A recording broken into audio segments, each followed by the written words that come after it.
अभी बता रहा हूँ।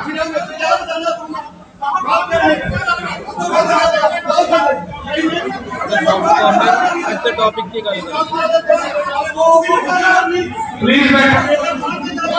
इसके लिए कभी ओपन डिबेट रखेंगे, मैं प्रूफ के साथ बात करूंगा। चलिए मैं टॉपिक चेंज करके बात करता हूँ, ठीक है। मैं आपकी पीड़ा समझ रहा हूँ, मेरी बात कुछ लोगों को हो सकता है बुरी लगी हो, उसके लिए मैं क्षमा प्रार्थी बिल्कुल नहीं हूँ, मैं कोई माफी नहीं मांग रहा हूँ उसके लिए। और मैं इसलिए कह रहा हूँ कि मैं क्यों अपनी तरह जीने का अंदाज छोड़ दें, बचा ही क्या इस अंदाज के सिवा। और एक बात बोल देता हूँ अंत में, मेरा शेर है कि लहजे में बदजुबानी, मैं तो मेहमान हूँ तुम्हारा, पंजाब वालों दोबारा बुलाओगे तो आऊंगा, नहीं तो नहीं आऊंगा। नागपुर से आया हूँ चल करके, वकील साहब ने कहा कि भाई साहब आना पड़ेगा। और तलख बोलता हूँ, किसी का गुलाम नहीं, किसी का तिया नहीं खाता, लोग बुलाते तो आने जाने का टिकट बेचते, बत्ता बेचते। कहता हूँ कि लहजे में बदजुबानी, चेहरे पर नकाब लिए फिरते हैं, जिनके खुद के भाई खाते बिगड़े वो राहुल का हिसाब लिए फिरते हैं।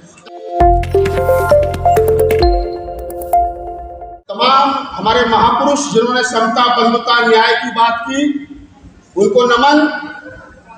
और खास तौर से चूंकि आज का जो दिन है वो कई मायनों में महत्वपूर्ण है, और आज के दिन सम्राट अशोक से लेकर के बाबा साहेब डॉक्टर बी.आर. अम्बेडकर तक और उसके बाद में होने वाली तमाम धर्म दीक्षाओं का इतिहास रहा है।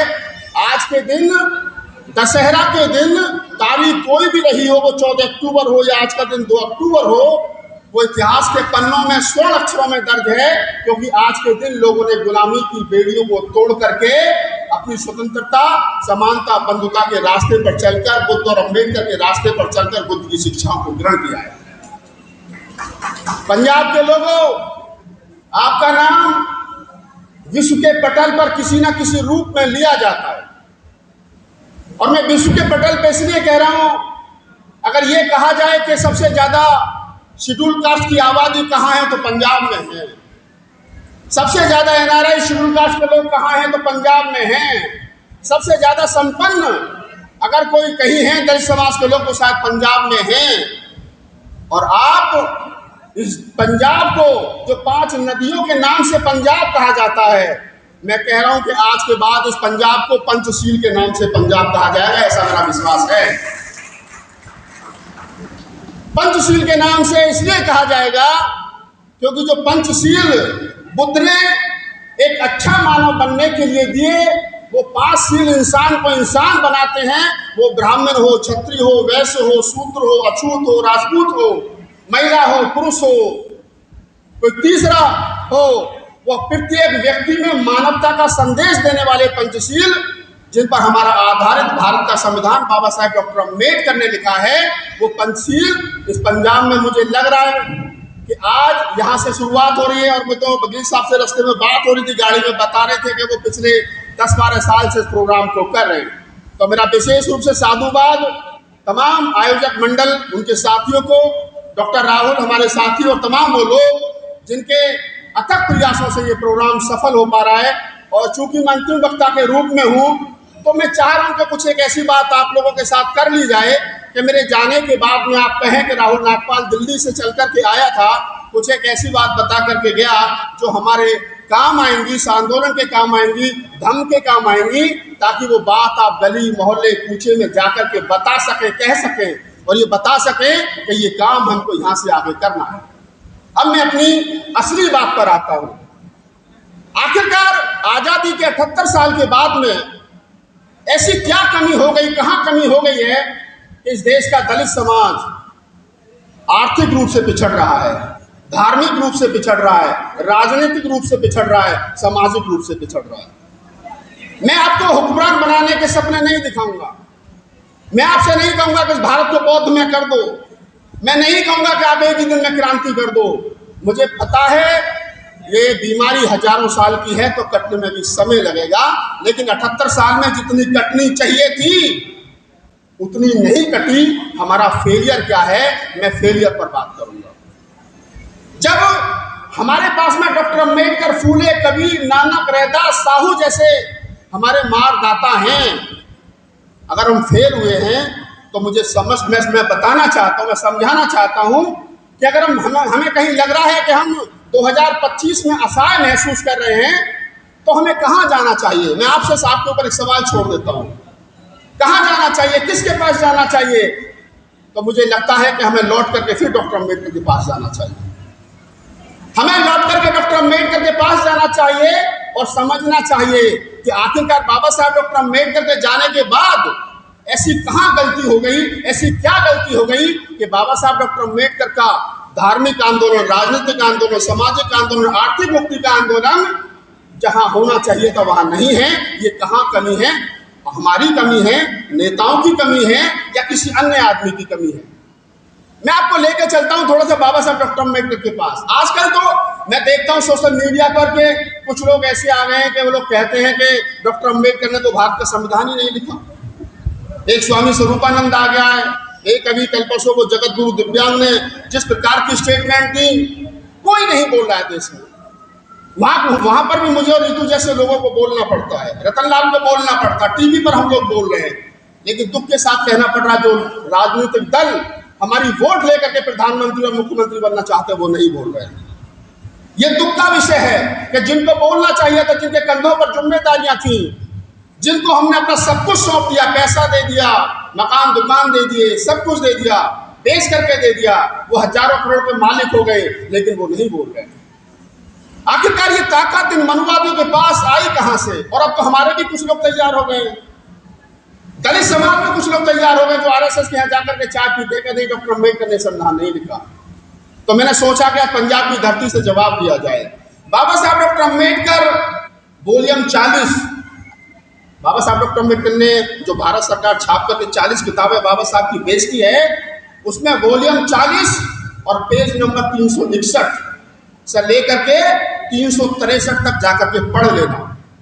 बाबा साहब डॉक्टर अम्बेडकर बुद्धिस्ट काउंसिलिंग में रोम में भाषण दे रहे हैं, और बाबा साहब डॉक्टर अम्बेडकर क्या कह रहे हैं उस भाषण में?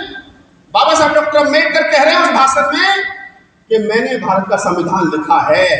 ये मैं नहीं कह रहा हूं, ये राहुल नागपाल, ऋतु या रतनलाल नहीं कह रहे हैं, ये बाबा साहब डॉक्टर अम्बेडकर कह रहे हैं कि मैंने भारत का संविधान लिखा है और मैंने भारत के संविधान में बुद्धा से संबंधित वो सारी चीजें रखी हैं जो बुद्ध से रिलेटेड है।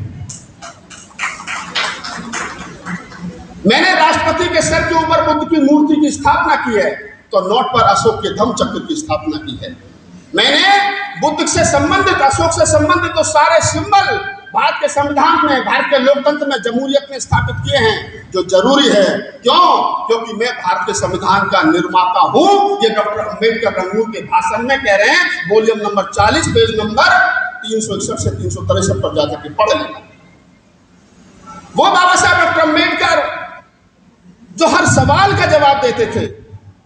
बाबा साहब डॉक्टर अम्बेडकर के खिलाफ, बाबा साहब के दरमियान, बाबा साहब के समकालीन जितने अखबार निकलते थे, चाहे केसरी था, चाहे द हिंदू था, उनमें मनुवादी या गांधी से जो गांधी के संपर्क में लोग थे, वो जो सवाल खड़ा करते थे, बाबा साहब बिना बताए, बिना पूछे उन सवालों का जवाब देते थे। ये अम्बेडकर बात। आज के नेता से सवाल करिए, आपको पार्टी से बाहर निकाल देगा, संगठन से बाहर निकाल देगा। ये डेमोक्रेसी नहीं है, ये लोकतंत्र नहीं है, ये हिटलर शाही है। बाबा साहब डॉक्टर अम्बेडकर जो पूरी जिंदगी, अच्छा एक बात बताइए मुझे, बाबा साहब डॉक्टर अम्बेडकर की लड़ाई किससे थी? किससे थी बाबा साहब डॉक्टर अम्बेडकर की लड़ाई? अगर एक लाइन में समझा जाए तो बाबा साहब डॉक्टर अम्बेडकर की लड़ाई थी इस देश में हिंदूवाद से। किससे थी? हिंदूवादी ताकतों से डॉक्टर अम्बेडकर की लड़ाई थी। और बाबा साहब डॉक्टर अम्बेडकर 1951 और 52 के घोषणा पत्र में जो शेड्यूल कास्ट फेडरेशन की राजनीतिक दल था, जब बाबा साहब डॉक्टर अम्बेडकर पहला आम चुनाव हुआ, और उस पहले आम चुनाव का जो घोषणा पत्र है उसमें पॉइंट नंबर 43 और 45 पर लिखते हैं कि हम मर जाएंगे लेकिन किसी भी सूरत में आरएसएस और हिंदू महासभा जैसे प्रतिक्रियावादी संगठनों के साथ समझौता नहीं करेंगे। ये बाबा साहब डॉक्टर अम्बेडकर ने एक लाइन में कह दिया। वही बाबा साहब डॉक्टर अम्बेडकर हिंदू धर्म छोड़कर के बौद्ध धर्म अपनाते वक्त आपको 22 प्रतिज्ञाएं देते हैं। क्यों देते हैं 22 प्रतिज्ञा? बाबा साहब चाहते तो सीधा सीधा धर्म दे देते आपको, लेकिन बाबा साहब डॉक्टर अम्बेडकर ने आपको 22 प्रतिज्ञा दी। वो इसलिए दी कि ताकि कभी आप बहको, कभी आपके रास्ते, धर्म के रास्ते पर आपके कदम लड़खड़ाएं, बुद्ध के मंदिर में हिंदुओं की देवी देवताएं घुसने लगे, तो आप ये 22 प्रतिज्ञा पढ़ लेना, ये एक तरीके से एंटीवायरस है। वो डॉक्टर अम्बेडकर जो पूरी जिंदगी हिंदूवाद के खिलाफ लड़ते रहे, मुखर होकर के लड़ते रहे, आज उसी डॉक्टर अम्बेडकर का हिंदूवाद किया जा रहा है। जो बाबा साहब डॉक्टर अम्बेडकर मुखर होकर के कहते हैं कि हिंदू राष्ट्र इस भारत के लिए अभिशाप होगा, आज उसी बाबा साहब डॉक्टर अम्बेडकर की बात को रॉन्ग करके, उनके शब्दों को कुचल करके इस देश को हिंदू राष्ट्र बनाया जा रहा है। और हम लोग तमाशा देख रहे हैं, बाबा साहब के विचारों की हत्या हो रही है और हम लोग तमाशा देख रहे हैं। और मेरी और आपकी तो छोड़ दीजिए, मैं तो बाई वर्ष बुद्धिस्ट हूं, मैंने शेड्यूल कास्ट का आरक्षण भी नहीं लिया, मेरे में तो माइनॉरिटी लिखा है, लेकिन मैं फिर भी कहता हूं कि वो बाबा साहब डॉक्टर अम्बेडकर के जो विचार की हत्या हो रही है, तो जिम्मेदारी किसकी है? मुझे लगता है कि जिम्मेदारी नेताओं की ज्यादा होनी चाहिए थी, उन राजनीतिक दलों की ज्यादा जिम्मेदारी होनी चाहिए थी, जिन राजनीतिक दलों के कंधों पर हमने ये भार रखा कि आप हमारी रक्षा सुरक्षा करेंगे। लेकिन वो राजनीतिक दल हैं कहाँ, या हमारे नेता हैं कहाँ? सोच लीजिए, कुछ लोग तो खुलकर के साथ में हिंदू राष्ट्र के, और कुछ लोग बुर्का पहन करके साथ में हैं। कुछ लोग तो खुलकर के साथ में हिंदू राष्ट्र बनाने के, और कुछ लोग बुर्का पहन करके साथ में हिंदू राष्ट्र के। अब ये सवाल मैं खड़ा नहीं करूं तो आप खड़ा नहीं करूं तो कौन करेगा? जब देश को हिंदू राष्ट्र बनाने का काम तेज गति से चल रहा हो, आज तो मैं देख रहा था, मजे का भी देख रहा था मैं गूगल पर, आज आरएसएस का 100वां स्थापना दिवस है, तो नागपुर में 100वां स्थापना दिवस मनाया जा रहा है। नागपुर आरएसएस के 100वें स्थापना दिवस में जो भी नेता जा रहा है, मजे की बात यह कि वो पहले दीक्षा भूमि जा रहा है, बाद में नागपुर 100वें आरएसएस के स्थापना दिवस में जा रहा है। वही दीक्षा भूमि जब बाबा साहब डॉक्टर अम्बेडकर ने आज ही के दिन 1956 में धर्म की दीक्षा ली थी, और उसी दीक्षा भूमि की मेन गेट पर 22 प्रतिज्ञा लिखी है, तो रामनाथ कोविंद साहब पूर्व राष्ट्रपति आज वहां पर मुख्य अतिथि हैं आरएसएस के 100वें स्थापना दिवस पर। लेकिन वो सुबह दीक्षा भूमि भी गए थे। अब आप समझिए कि दो छोरों को, एक तरफ अम्बेडकरवाद और एक तरफ मनुवाद, दोनों को मिलाने की कोशिश की जा रही है, ताकि ये मैसेज दिया जा सके देश के अंदर कि देखिए, अगर आरएसएस के 100वें स्थापना दिवस पर पूर्व राष्ट्रपति रामनाथ कोविंद साहब मुख्य अतिथि थे, तो रामनाथ कोविंद साहब दीक्षा भूमि भी गए थे। हमारे आने वाली पीढ़ियों को भ्रमित करने वाले लोगों, मैं बता रहा हूं, आप रामनाथ कोविंद जैसे 1000 रामनाथ कोविंद पैदा कर लीजिए, इस देश का अम्बेडकरवादी भ्रमित नहीं होगा, ये समझ लीजिए। और ये जिम्मेदारी आपके और मेरे कंधों पर है। मुझे लगता है, जैसा मैंने कहा इससे पहले जो बात मैं कह रहा था, कि जब हिंदू राष्ट्र बन रहा हो और हमारे नेता हिंदू राष्ट्र की पालकी ढो रहे हो, रामविलास पासवान साहब देश के बड़े दलित नेता, एक समय नारा लगता था, धरती पूजे आसमान पासवान पासवान। उनका बेटा हनुमान बना हुआ है साहब हिंदू धर्म की पालकी ढोने में। चिराग पासवान कहाँ हैं? वो हिंदू राष्ट्र बनाने वालों के साथ है, और अगला धागे भी यहां तक के बांधता, पूरे लाल पीले नीले काले घोड़े, पता नहीं कौन कौन से बांधता है। शायद किसी ब्राह्मण ने अपने बाप के मरने पर गाय दान की हो ना की हो, मुझे पता नहीं, लेकिन रामविलास पासवान के मरने पर चिराग पासवान ने गाय दान की थी। तो ये लोग हिंदू धर्म की पालकी ढो रहे हैं। दूसरे चिराग पासवान के बाद में बिहार में देख लीजिए तो जतिन राम मांझी साहब, वो भी खुलेआम हिंदू धर्म की पालकी ढो रहे हैं। तीसरे रामदास अठावले साहब भारत सरकार में मिनिस्टर हैं, सोशल जस्टिस कर रहे हैं। कितना सोशल जस्टिस कर पाए मुझे नहीं पता, वो भी हिंदू धर्म की पालकी ढो रहे हैं। यानी बाबा साहब डॉक्टर अम्बेडकर ने जो कहा था कि इस देश को हिंदू राष्ट्र बनाना अभिशाप होगा, बाबा साहब डॉक्टर अम्बेडकर की विचारों की हत्या ब्राह्मणों से ज्यादा इस देश के दलित नेता कर रहे हैं, जो अपने आप को अम्बेडकरवादी कहते हैं। ये तो वो लोग हो गए जो दिख रहे हैं, जो हमें पता चल रहा है कि हिंदू धर्म की पालकी ढो रहे हैं, हिंदू राष्ट्र बनाने में उनके साथ हैं। लेकिन मैं उन लोगों की भी बात कर लेता हूं कि जो दिख नहीं रहे हैं तो हिंदू राष्ट्र के साथ में, लेकिन झंडा हाथ में नीला पकड़ रखा है, वो गुमराह भी कर रहे हैं। एक नेता बाबा साहब डॉक्टर अम्बेडकर के ब्लड से संबंधित रखते प्रकाश राव अम्बेडकर साहब, जरा पूछिए, क्लियर कर लीजिए कि जब देश के अंदर 100वां स्थापना दिवस आरएसएस का मनाया जा रहा है और वहीं नागपुर में दीक्षा दिवस मनाया जा रहा है, जिसमें 10 लाख से ज्यादा लोगों के शामिल होने की संभावना है नागपुर में, और देश भर में मनाया जा रहा है, तो हमारे बाबा साहब के पोते प्रकाश राव अम्बेडकर साहब कहाँ हैं? तो आपको पता चलेगा कि वो वही हैं बुर्का पहन करके, मुंह पे नकाब बांध करके वो भी हिंदू धर्म को मजबूत करने में लगे हैं। और तो और ऋतु बैठी है, बुरा लग जाएगा शायद इसको, ये जिस राजनीतिक दल में काम कर रही है हमारी छोटी बहन, मैं उसमें 3 महीने काम करके आया हूँ बहुजन समाज पार्टी में, और 3 महीने के बाद में मैंने वो छोड़ दिया, क्योंकि मुझे लगा कि जो मैं कहना और करना चाहता हूँ वो यह संभव नहीं है। मैं वहाँ राष्ट्रीय मीडिया कोऑर्डिनेटर था, मैं भीम आर्मी का राष्ट्रीय स्पोक पर्सन रहा, लेकिन जो मैंने देखा और समझा वो मुझे लगा कि जो बात मैं कहना चाहता हूँ बाबा साहब डॉक्टर अम्बेडकर की ओरिजिनल बात, जिसमें कोई मिलावट नहीं है, पेज नंबर के किताब पढ़ करके कहना चाहता हूँ, वो राजनीतिक दलों के साथ कहीं नहीं जाएगी। जब 2024 में ये तय हो गया, 2024 के लोकसभा चुनाव से पहले, कि बीजेपी को रोकना है तो इंडिया गठबंधन का हिस्सा होना पड़ेगा, दूसरा रास्ता नहीं है। मैं आप तमाम प्रबुद्ध लोगों से पूछ रहा हूं, जब लड़ाई 2 हिस्सों में हो, जब लड़ाई 2 हिस्सों में हो, एक तरफ वो ताकतें हैं जो भारत के संविधान को खत्म करके मनुस्मृति का राज लागू कर देना चाहती हैं, और एक तरफ वो ताकतें हैं जो भारत के संविधान को बचा करके जमहूरियत को बचाना चाहती हैं। तो आपको और मुझे कहाँ होना चाहिए ये सोच लेना चाहिए। तो मुझे लगता है कि मुझे उन ताकतों के साथ में होना चाहिए जो भारत के संविधान को बचा करके इस देश के लोकतंत्र को बचाना चाहती हैं। उनमें कमियां हो सकती हैं, पहले संविधान और लोकतंत्र को बचा लो, बाद में इन्हें भी सुधार लेंगे।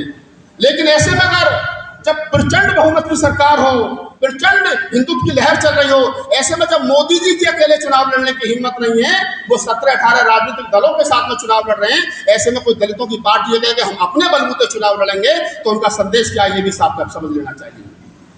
वो अकेले चुनाव लड़ करके किसको फायदा पहुंचाना चाहते हैं, हमको ये भी समझ लेना चाहिए।